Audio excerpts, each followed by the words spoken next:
ಜೈ ಚಾಮುಂಡೇಶ್ವರಿ. ಎಲ್ಲರಿಗೂ ನಮಸ್ಕಾರ. ಇವತ್ತು ನನ್ನ ಗಾಡಿ 5,000 ಕಿಲೋಮೀಟ್ರ್ ಓಡಿದೆ. ಅದರದ್ದೇ ಒಂದು ಶಾರ್ಟ್ ರಿವ್ಯೂ, ಓನರ್ಶಿಪ್ ಎಕ್ಸ್ಪೀರಿಯನ್ಸ್ ರಿವ್ಯೂನ ನಾನು ಈ ವಿಡಿಯೋದಲ್ಲಿ ಹೇಳ್ಕೊಳ್ಳೋಕೆ ಇಷ್ಟಪಡ್ತೀನಿ. ಮೊದಲೇದಾಗಿ ಈ 5,000 ಕಿಲೋಮೀಟ್ರಲ್ಲಿ ನಾನು ಹೋಗಿರೋವಂಥ ಪ್ಲೇಸಸ್ಗಳು ತೊಗೊಂಡ್ರೆ ದಾಂಡೇಲಿ, ಅದು ನಂದು ಹೈಯೆಸ್ಟ್ ಕಿಲೋಮೀಟರ್ಸು. ಒಂದು ದಿನಕ್ಕೆ 700 ಕಿಲೋಮೀಟ್ರ್ ನಾನು ಗಾಡಿ ಓಡಿಸಿದ್ದೀನಿ. ಅದೇ ಥರ ಶಿವಮೊಗ್ಗಕ್ಕೆ ಹೋಗಿದ್ದೀನಿ, ಭದ್ರಾವತಿಗೆ ಹೋಗಿದ್ದೀನಿ, ಮಂಗಳೂರಿಗೂ ಹೋಗಿದ್ದೀನಿ. ಅದಾದಮೇಲೆ ಮಾದೇಶ್ವರಂ ಬೆಟ್ಟ, ಹೊಗೇನಕಲ್ ಫಾಲ್ಸ್ಗೆ ಹೋಗಿದ್ದೀನಿ. ಅದಾದಮೇಲೆ ಮಡಿಕೇರಿ, ವಿರಾಜಪೇಟೆ, ತಲಕಾವೇರಿಗೆ ಹೋಗಿದ್ದೀನಿ. ಸೊ ಇದು ನೋಡ್ಬೋದು ನೀವು, ಇದು ದಾಂಡೇಲಿ ಫಾರೆಸ್ಟು. ಇಲ್ಲಿ ನಮ್ಮ ಗಾಡಿ 5,000 ಕಿಲೋಮೀಟ್ರು ರನ್ ಆಗಿದೆ. ಇದ್ರದ್ದು ಒಂದು ಓನರ್ಶಿಪ್ ರಿವ್ಯೂನ ನಾನು ನಿಮ್ಗೆ ಇದರಲ್ಲಿ ಹೇಳ್ಕೊತೀನಿ. ಅಂದರೆ ಪ್ರಾಕ್ಟಿಕಲಾಗಿ ಮಾತಾಡ್ತೀನಿ. ಈ ಗಾಡಿ 5,000 ಕಿಲೋಮೀಟ್ರಲ್ಲಿ ನನಗೆ ಯಾವ ಥರ ಫೀಲ್ ಆಯಿತು, ಯಾರಾದರೂ ಈ ಗಾಡಿ ತೊಗೋಬೇಕು ಅಂದರೆ ಏನಕ್ಕೆ ಈ ಗಾಡಿ ತೊಗೋಬೇಕು ಅಂತ ನಾನು ಹೇಳ್ತೀನಿ. ಮೊದಲೇದಾಗಿ ಈ 5,000 ಕಿಲೋಮೀಟ್ರಲ್ಲಿ ನಾನು ಪ್ರೌಡಾಗಿ ಹೇಳ್ಕೊತೀನಿ, ನಾನು ಎಲ್ಲೂ ನನ್ನ ಗಾಡಿನ ಸರ್ವಿಸ್ ಸೆಂಟ್ರಿಗೆ ತೊಗೊಂಡೋಗಿಲ್ಲ. ಅಂತಂದರೆ ಏನೋ ಇಶ್ಯೂ ಇದೆ, ಪ್ರಾಬ್ಲಮ್ ಇದೆ ಅಂತ ನಾನು ಎಲ್ಲಿಗೂ ಸರ್ವಿಸ್ ಸೆಂಟ್ರಿಗೆ ತೊಗೊಂಡೋಗಿಲ್ಲ. ಅದೊಂದು ನಾನು ಪ್ರೌಡಾಗಿ ಹೇಳ್ಕೊಳಕ್ಕೆ ಇಷ್ಟಪಡ್ತೀನಿ. ನೀವು ಹೋಗ್ತಾ ಇನ್ನೂ ಹೆಚ್ಚಿನ ಮಾಹಿತಿ ಕೊಡ್ತೀನಿ. ನನಗೆ ಈ ಗಾಡೀಲಿ ತುಂಬ ಇಷ್ಟ ಆಗಿದ್ದು ಒಂದು ಈ ಗಾಡಿ ಇಂಜಿನಲ್ಲಿ ನಾನು 3 ಪಾಯಿಂಟ್ಸ್ ಹೇಳೋಕ್ಕೆ ಇಷ್ಟಪಡ್ತೀನಿ. ಒಂದು ಹೀಟ್ ಮ್ಯಾನೇಜ್ಮೆಂಟು, ಇನ್ನೊಂದು ವೆಯ್ಟ್ ಮ್ಯಾನೇಜ್ಮೆಂಟು, ಇನ್ನೊಂದು ಪವರ್ ಬ್ಯಾಂಡು. ನಾನು ಈ ಗಾಡಿನ ತುಂಬ ಎಕ್ಸ್ಟ್ರೀಮ್ ವೆದರ್ ಕಂಡೀಷನ್ಸಲ್ಲಿ ಓಡಿಸಿದ್ದೀನಿ. ಕಂಟಿನ್ಯೂಸ್ ಆಗಿ 4 ಅವರ್ಸು 5 ಅವರ್ಸು ರೈಡ್ ಮಾಡಿದ್ದೀನಿ. ಫುಲ್ಲು ಸಮ್ಮರಲ್ಲಿ ಪೀಕ್ ಅವರ್ಸಲ್ಲಿ. ನನಗೆಲ್ಲೂ ಈ ಗಾಡಿದು ಹೀಟು ನನ್ನ ಬಾಡಿಗೆ ಡಿಸ್ಕಂಫರ್ಟ್ ಆಗಿದೆ ಅಂತ ನನಗೆಲ್ಲೂ ಅನಿಸಿಲ್ಲ. ನನ್ನ ಥೈಸ್ ಇರ್ಬೋದು, ಇಲ್ಲ ನನ್ನ ಲೆಗ್ ಇರ್ಬೋದು, ಎಲ್ಲೋ ತುಂಬ ಹೀಟ್ ಆಗ್ತಿದೆ ಅಂತ ನಂಗೆ ಅನಿಸಿಲ್ಲ. ಈವನ್ ಸಿಟಿ ರೈಡಲ್ಲೂ ಅನಿಸಿಲ್ಲ. ರೇಡಿಯೇಟರ್ ಫ್ಯಾನ್ ಕಿಕ್ಕಿನ್ ಆಗುತ್ತೆ, ಅದು ಕೂಲ್ ಆದಾಗ ಅದಾಗೆ ಆಫ್ ಆಗುತ್ತೆ. ಹೀಟ್ ಮ್ಯಾನೇಜ್ಮೆಂಟು ಈ ಗಾಡೀಲಿ ತುಂಬ ಚೆನ್ನಾಗಿದೆ. ಅದಾದಮೇಲೆ ವೆಯ್ಟ್ ಮ್ಯಾನೇಜ್ಮೆಂಟ್ ಬಗ್ಗೆ ಮಾತಾಡೋದಾದರೆ, ಈ ಗಾಡಿದು ಓವರಾಲ್ ವೆಯ್ಟ್ ಬಂದು 186 kg ಇದೆ. ನಿಮಗೆಲ್ಲೂ ಈ ಗಾಡಿನ ಹಿಂದೆ ಹಿಡಿಬೇಕಾದ್ರೆ, ಇಲ್ಲ ಯಾರಾದರೂ ಗಾಡಿ ಹಿಂದೆ ಕೂತಿದ್ದಾಗ ರಿವರ್ಸ್ ನೀವು ಕಾಲಿಂದ ಹಿಡಿಬೇಕಾದ್ರೆ, ಇಲ್ಲ ನೀವು ಮುಂದೆ ಪುಷ್ ಮಾಡಬೇಕಾದ್ರೆ ನಿಮಗೆಲ್ಲೂ ಇದು ತುಂಬ ವೆಯ್ಟ್ ಆಯಿತು ಅಂತ ಅನಿಸಲ್ಲ. ನಾನು ಇದಕ್ಕೂ ಮುಂಚೆ ಈ ಗಾಡಿ ತೊಗೊಳ್ಳೋ ಮುಂಚೆ ವರ್ಸಸ್ 650 ಬೆನಾಲಿ TRK 502 ಗಾಡಿನ ಟೆಸ್ಟ್ ಡ್ರೈವ್ ಮಾಡಿದ್ದೆ. ಅದನ್ನು ಹಿಂದೆ ತಳ್ಳೋಕ್ಕೆ, ಮುಂದೆ ನಿಲ್ಸೋಕ್ಕೆ, ನೀವು ಅದೇನೋ ಬಿದ್ದರೆ ಎತ್ತಕ್ಕೆ ತುಂಬ ಎಫರ್ಟ್ ಆಗಬೇಕು. ಅದೇ ಮೇನ್ ರೀಸನ್ಗೆ ನಾನು 2 ಗಾಡಿನೂ ರಿಜೆಕ್ಟ್ ಮಾಡಿದ್ದೆ, ತೊಗೊಳ್ದೇನೆ. ಈ ಗಾಡಿದು ವೆಯ್ಟ್ ಮ್ಯಾನೇಜ್ಮೆಂಟು ತುಂಬ ಚೆನ್ನಾಗಿದೆ. ಇನ್ನು ಈ ಗಾಡಿದು ಕಂಫರ್ಟ್ ಬಗ್ಗೆ ಮಾತಾಡೋದಾದರೆ, ನಾನು ಒಂದೇ ದಿನ ಮ್ಯಾಕ್ಸಿಮಮ್ 650 ಕಿಲೋಮೀಟ್ರು ಓಡಿಸಿದ್ದೀನಿ. ಅದರಲ್ಲಿ ಮಧ್ಯ ಬ್ರೇಕ್ಸ್ಗಳು ತೊಗೊಂಡು ಓಡಿಸಿದ್ದೀನಿ, ಕಂಟಿನ್ಯೂಸ್ ಆಗಿ ಓಡಿಸಿಲ್ಲ. ಬಟ್ ನಾನು 650 ಕಿಲೋಮೀಟ್ರ್ ಓಡಿಸಿದ್ರು ಕೂಡ ನನಗೆಲ್ಲೂ ಬಟ್ ಪೇನ್ ಬರೋದಾಗಲಿ, ಇಲ್ಲ ಬ್ಯಾಕ್ ಪೇನ್ ಬರೋದಾಗಲಿ, ಇಲ್ಲ ಅಂತಂದರೆ ರಿಸ್ಟ್ ಪೇನ್ ಬರೋದಾಗಲಿ, ಇಲ್ಲ ಅಂತಂದರೆ ನಿಮ್ಮ ನೆಕ್ ಪೇನ್ ಬರೋದಾಗಲಿ ನನಗೆ ಇಲ್ಲಿವರೆಗೆ ಯಾವುದೂ ಬಂದಿಲ್ಲ. ಏನಕ್ಕೆ ಅಂತಂದರೆ ಈ ಗಾಡಿ ಸಸ್ಪೆನ್ಷನ್ನು, ಗಾಡಿದು ಕಂಫರ್ಟು ನೆಕ್ಸ್ಟ್ ಲೆವೆಲಲ್ಲಿದೆ. ಈವನ್ ಪಿಲಿಯನ್ ರೈಡರ್ ಕೂಡ ಯಾವಾಗಲೂ ಜೊತೆನೇ ಇರ್ತಾರೆ, ಅವ್ರಿಗೂ ಅಷ್ಟೇ ಕಂಫರ್ಟಬಲಾಗಿ ಈ ಗಾಡಿನ ಒಂದಿಬ್ಬರು ಆರಾಮಾಗಿ ಕೂತ್ಕೊಂಡು ಖುಷಿಯಾಗಿ ರೈಡ್ ಮಾಡ್ಕೊಂಡು ಹೋಗ್ಬೋದು. ಗಾಡಿ ತೇಲಾಡ್ಕೊಂಡು ಹೋಗುತ್ತೆ. ನಿಮಗೆ ಒಂದು ಚಿಕ್ಕ ಹಂಪ್ಸ್ ಇರ್ಬೋದು, ಇಲ್ಲ ಹಳ್ಳಗಳಿರ್ಬೋದು, ಇಲ್ಲ ಅಂತಂದರೆ ರೋಡಲ್ಲಿ ಪ್ಯಾಚ್ಗಳಿರ್ಬೋದು, ಅದನ್ನೆಲ್ಲ 60 ಕಿಲೋಮೀಟರ್ಸಲ್ಲೇ ನೀವು ಹಂಗೆ ಹತ್ತಿಸ್ಕೊಂಡು ಹೋಗ್ತಿದ್ರು ಕೂಡ ನಿಮಗೆಲ್ಲೂ ಅದು ಫೀಲ್ ಆಗೋಲ್ಲ. ಅಷ್ಟು ಸಸ್ಪೆನ್ಷನ್ ಕ್ವಾಲಿಟಿ ಅಷ್ಟೊಂದು ಚೆನ್ನಾಗಿದೆ. ಸಸ್ಪೆನ್ಷನ್ನು ನಾನು ಒಬ್ಬನೇ ಓಡಿಸ್ಬೇಕಾದ್ರೆ ಸ್ವಲ್ಪ ಸ್ಟಿಫ್ ಆಗಿರುತ್ತೆ, ಬಟ್ ಹಿಂದೆ ಯಾರಾದರೂ ರೈಡರ್ ಕೂತ್ಕೊಂಡಾಗ ವೆಯ್ಟ್ ಜಾಸ್ತಿ ಆದಾಗ ಇನ್ನೂ ಸ್ಮೂತ್ ಆಗುತ್ತೆ ಸಸ್ಪೆನ್ಷನ್ನು. ಸೊ ಅದರಿಂದ ಎಲ್ಲಿ ನೀವು ವೆಯ್ಟ್ ಜಾಸ್ತಿ ಮಾಡ್ತೀರಾ ಇನ್ನೂ ಸ್ಮೂತ್ ಆಗ್ತಾ ಹೋಗುತ್ತೆ ಸಸ್ಪೆನ್ಷನ್ನು. ಸೊ ರೈಡ್ ಕ್ವಾಲಿಟಿ ನಿಮ್ಗೆ ಅಷ್ಟೇ ಬ್ಯೂಟಿಫುಲ್ ಆಗಿರುತ್ತೆ. ಸೊ ಕಂಫರ್ಟು ಅಷ್ಟೇ ನಿಮ್ಗೆ ಅಷ್ಟೇ ಚೆನ್ನಾಗಿರುತ್ತೆ. ಸೊ ಈ ಗಾಡಿ ನನಗೆ ಎಷ್ಟೇ ದೂರ ತೊಗೊಂಡೋದ್ರೂ ಕೂಡ ನನಗೆ ಯಾವಾಗಲೂ ಕಂಫರ್ಟಬಲ್ ರೈಡೇ ಫೀಲ್ ಆಗಿರೋದು. ಇಲ್ಲಿವರೆಗೆ ಯಾವುದೇ ಬ್ಯಾಡ್ ಎಕ್ಸ್ಪೀರಿಯನ್ಸ್ ಕೂಡ ಆಗಿಲ್ಲ. ಬಾಡಿ ಪೇಯ್ನ್ ಬಂತು, ಅದು ಬಂತು, ಇದು ಬಂತು, ಈ ಥರ ಯಾವುದೂ ಬಂದಿಲ್ಲ. ಸೊ ಈ ಗಾಡಿದು ಕಂಫರ್ಟು ಬೆಸ್ಟ್ ಅಂದರೆ ಬೆಸ್ಟ್ ಆಗಿದೆ.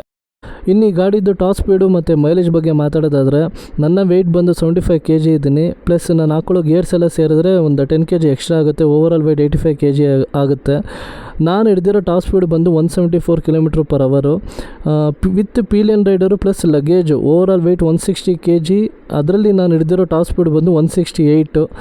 ಸೊ ಇಷ್ಟು ವೆಯ್ಟು ಇದ್ದರೂ ಕೂಡ ಗಾಡಿ ಆರಾಮಾಗಿ ಬ್ಯಾಲೆನ್ಸಾಗಿ ಹೋಗುತ್ತೆ. ನಾನು ಹಂಗೆ ಸ್ಟ್ರೈಟಾಗಿ ಕೂತಿರ್ತೀನಿ. ಎಲ್ಲೂ ಸ್ಪೋರ್ಟ್ಸ್ ಬೈಕಲ್ಲಿ ತಲೆಯಲ್ಲಿ ಬೆಂಡ್ ಮಾಡ್ಕೊಂಡು ನಾನು ಟಾಪ್ ಸ್ಪೀಡ್ ಹಿಡ್ದಿಲ್ಲ, ಹಂಗೆ ಕೂತಿರ್ತೀನಿ. ಎಲ್ಲೂ ನನಗೆ ವಿಂಡ್ ಬ್ಲಾಸ್ಟು ತುಂಬ ಆಗ್ತಿದೆ, ನನ್ನ ಬಾಡಿ ವಾಬಲ್ ಆಗ್ತಿದೆ ಅಂತ ಎಲ್ಲೂ ಆಗಿಲ್ಲ. ಅಷ್ಟು ಸ್ಟೇಬಲಾಗಿ ಟಾಪ್ ಸ್ಪೀಡಲ್ಲೂ ಗಾಡಿ ಸ್ಟೇಬಲಾಗಿ ಹೋಗುತ್ತೆ. ಸೊ ಟಾಪ್ ಸ್ಪೀಡ್ ಬಂದು ನಂದು ಪರ್ಸನಲ್ ಟಾಪ್ ಸ್ಪೀಡ್ ಬಂದು 174. ಈವನ್ ಯಾರು ತುಂಬ ಸಣ್ಣ ಇರೋ ರೈಡರ್ಸನ್ನು ಓಡಿಸಿದ್ರೆ 180ವರೆಗೂ ಟಚ್ ಮಾಡ್ಬೋದು. ಅದಾದಮೇಲೆ ಮೈಲೇಜ್ ಬಂದು ಅಷ್ಟು ಸ್ಪೀಡಲ್ಲಿ ಓಡಿಸಿದ್ರೆ ಮೈಲೇಜ್ ಬರೋಲ್ಲ. ಬಟ್ ನನಗೆ ಆವ್ರೇಜ್ ಮೈಲೇಜ್ ಬಂದು ಒಂದು 26 km ಬಂದಿದೆ. ಬಟ್ ಇದ್ರಲ್ಲಿ ಒಂದು ಟಿಪ್ ಏನು ಅಂತಂದರೆ, ನೀವು RPM 4 to 6 RPMಲ್ಲಿ ನೀವೇನೋ ಗೇರ್ ಚೇಂಜ್ ಮಾಡ್ತಾ ಹೋದರೆ ನಿಮಗೆ ಮೈಲೇಜು 28-29ವರೆಗೂ ಬರುತ್ತೆ. ಬಟ್ ನೀವು ತುಂಬ IRPMಲ್ಲಿ ನೀವು ಗೇರ್ ಚೇಂಜ್ ಮಾಡ್ತೀರಂದರೆ ಮೈಲೇಜ್ ಡಿಕ್ರೀಸ್ ಆಗ್ತಾ ಹೋಗುತ್ತೆ. ಬಟ್ ಕೆಲವರಿಗೆ 28-29 ಬರುತ್ತೆ. ಬಟ್ ನನ್ನ ರೈಡಿಂಗ್ ಸ್ಟೈಲಿಗೆ ಒಂದು 25 to 26 ಮೈಲೇಜ್ ಬರುತ್ತೆ ಅಷ್ಟೇ. ಸೊ ಇದು ನನ್ನ ಮೈಲೇಜು ಮತ್ತು ಟಾಪ್ ಸ್ಪೀಡ್ ಎಕ್ಸ್ಪೀರಿಯೆನ್ಸು. ಇನ್ನು ಈ ಗಾಡಿದು ಅಕ್ಸೆಸರೀಸ್ ಬಗ್ಗೆ ಮಾತಾಡೋದಾದರೆ, ನಾನು ಈ ಗಾಡಿಗೆ ಯಾವ ಅಕ್ಸೆಸರೀಸ್ ಕೂಡ ಹಾಕ್ಸಿಲ್ಲ. ಗಾಡಿ ತೊಗೊಂಡಾಗಿಂದ ಇಲ್ಲಿವರೆಗೂ ಏನು ಗಾಡಿ ಕೊಟ್ಟಿದ್ರೆ ಅದೇ ರೀತಿ ಓಡಿಸ್ತಾ ಇದ್ದೀನಿ. ಬಟ್ಟು ಇವಾಗ ನನಗೆ ಈ 5,500 ಕಿಲೋಮೀಟ್ರಲ್ಲಿ ನನಗೆ ಎಸೆನ್ಷಿಯಲ್ ಅಂತ ಅನಿಸಿದ್ದು ಆಕ್ಸ್ ಲೈಟ್ಸು. ನಾನು ಮುಂಚೆನೇ ನಾನು ಫಸ್ಟ್ ವೀಡಿಯೋದಲ್ಲಿ ಹೇಳಿರೋ ಥರ ಈ ಗಾಡಿದು ಹೆಡ್ಲೈಟ್ ನಂಬ್ಕೊಂಡು ನಾವು ನೈಟ್ ರೈಡ್ ಮಾಡೋಕ್ಕಾಗಲ್ಲ. ನಾನು ಇಲ್ಲಿವರೆಗೂ ಎಷ್ಟು ರೈಡ್ಸ್ಗಳು ಮಾಡಿದ್ದೀನಿ ಎಲ್ಲ ಮ್ಯಾಕ್ಸಿಮಮ್ ನಾನು ಡೇ ಅಲ್ಲೇ ಪ್ಲ್ಯಾನ್ ಮಾಡ್ಕೊಂಡು ಹೋಗಿರೋದು. ಸೊ ಇದಕ್ಕೆ ಆಕ್ಸ್ ಲೈಟ್ನ ಫಿಟ್ ಮಾಡಿಸ್ಬೇಕು ಅಂತಂದರೆ ನೀವು ಕ್ರ್ಯಾಶ್ ಕಾರ್ಡ್ಸ್ನ ಇನ್ಸ್ಟಾಲ್ ಮಾಡಿಸ್ಬೇಕು. So crash guards essential. So ಈ ವಿಚಾರಕ್ಕೆ ಆಮೇಲೆ ಸೇಫ್ಟಿಗೂ ಅಷ್ಟೇ ಕ್ರ್ಯಾಶ್ ಕಾರ್ಡ್ ಇಂಪಾರ್ಟೆಂಟು. ಇನ್ನು ಎರಡನೇದು ಬಂದು ಸೆಂಟ್ರ್ ಸ್ಟ್ಯಾಂಡು. ಒಂದು ಸರಿ ಪಂಚರ್ ಆಗಿತ್ತು ಟೈರು. ಸೊ ನಾನು ಸೈಡ್ ಸ್ಟ್ಯಾಂಡನ್ನು ಹಾಕಿ ಅದನ್ನು ಗಾಡಿನ ಬೆಂಡ್ ಮಾಡಿ ಅವ್ರ ಕೈಯಲ್ಲಿ ತಿರ್ಸ್ತಾ ಅದನ್ನು ಹುಡುಕ್ತಾಯಿದ್ರು. ಆಮೇಲೆ ಇನ್ನೊಂದು ಸರಿ ಈಗ ನಾನು ಇಂಜಿನ್ಗೆ ನಾನು ಚೈನು ಸ್ಪ್ರೇನ ಅಪ್ಲೈ ಮಾಡಬೇಕಾದ್ರೂ ಅಷ್ಟೇ ಸೈಡ್ ಸ್ಟ್ಯಾಂಡ್ನ ಹಾಕಿ ಗಾಡಿನ ಬೆಂಡ್ ಮಾಡಿ ನಾನು ಒಂದು ಕಾಲಲ್ಲಿ ಅದನ್ನು ತಿರ್ಸ್ತಾ ಅಲ್ಲಿ ಇನ್ನೊಬ್ರು ಯಾರು ಸ್ಪ್ರೇ ಮಾಡ್ತಾರೆ ಆ ಚೈನ್ಗೆ. ಸೊ ಅದರಿಂದ ಸೆಂಟ್ರ್ ಸ್ಟ್ಯಾಂಡು ನನ್ನ ಕೆಲಸನ ಈಸಿ ಮಾಡೋಕ್ಕೆ ಸೆಂಟ್ರ್ ಸ್ಟ್ಯಾಂಡು ಇಂಪಾರ್ಟೆಂಟು.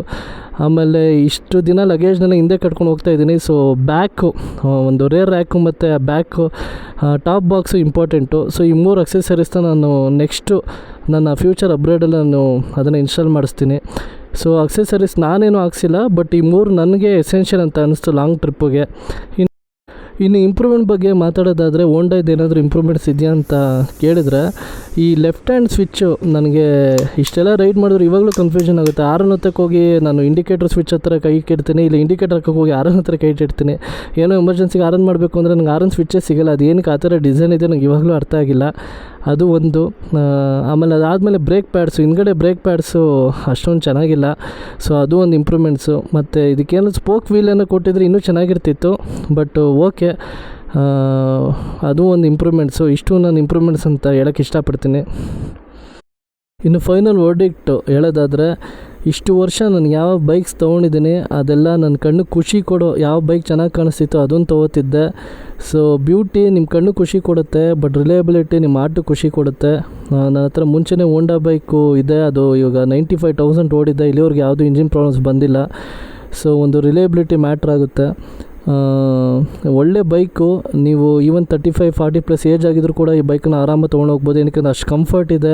ನಿಮಗೆಲ್ಲೂ ಆಕ್ಸಿಲರೇಷನು ಜರ್ಕ್ ಹೊಡಿಯೋದಾಗ್ಬೋದು, ಇಲ್ಲಾಂದರೆ ಐ ಪವರ್ ಇರ್ಬೋದು, ನಿಮ್ಮ ಕೈಲಿ ಹ್ಯಾಂಡ್ಲು ಮಾಡೋಕ್ಕೆ ಆಗಲ್ಲ ಅನ್ನೋ ಥರ ಏನು ಪವರು ಆ ಥರ ಇಲ್ಲ, ಲೀನಿಯರ್ ಆಗಿದೆ. ಸೊ ಈ ಬೈಕು ಆರಾಮಾಗಿ ಯಾವ ಏಜ್ ಗ್ರೂಪ್ ಅವ್ರು ಬೇಕಾದ್ರೂ ಓಡಿಸ್ಬೋದು.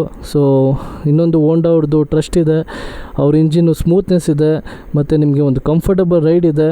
ನಾನು 7.5 lakh ಬೈಕ್ ಕೊಟ್ಟಿದ್ದೀನಿ, ಅಯ್ಯೋ ಇಷ್ಟೊಂದು ದುಡ್ಡು ಕೊಟ್ಟೆ ಅಂತ ನನಗೆ ಎಲ್ಲೂ ಫೀಲ್ ಆಗಿಲ್ಲ. ಅದಕ್ಕೆ ಈ ಬೈಕ್ ಯಾರೇ ತೊಗೊಂಡ್ರು ಕೂಡ ಅವ್ರು ಇದನ್ನು ಸೇಲ್ ಮಾಡೋಕ್ಕೆ ಹೋಗಲ್ಲ. ಏನಕ್ಕೆ ಅಂತಂದರೆ ಅವ್ರಿಗೆ 1 ತಿಂಗಳಿಗೆ ಗೊತ್ತಾಗ್ಬಿಡುತ್ತೆ ಈ ಬೈಕಿಂದ ಎಷ್ಟು ಅಡ್ವಾಂಟೇಜ್ ಇದೆ ಅಂತ. ನೀವು ಬೈಕ್ ತೊಗೊಳ್ಳೋ ಮುಂಚೆ ಒಂದು ಲಾಂಗ್ ಟೆಸ್ಟ್ ಡ್ರೈವ್ ಮಾಡಿ, ನಿಮಗೆ ಇದ್ರ ಬಗ್ಗೆ ಗೊತ್ತಾಗುತ್ತೆ. ಸೊ ಏನಾದರೂ ಡೌಟ್ಸ್ ಇದ್ದರೆ ಕಾಮೆಂಟ್ಸಲ್ಲಿ ಕೇಳಿ, ಖಂಡಿತ ನಾನು ಆನ್ಸರ್ ಮಾಡ್ತೀನಿ. Thank you. ಜೈ ಚಾಮುಂಡೇಶ್ವರಿ.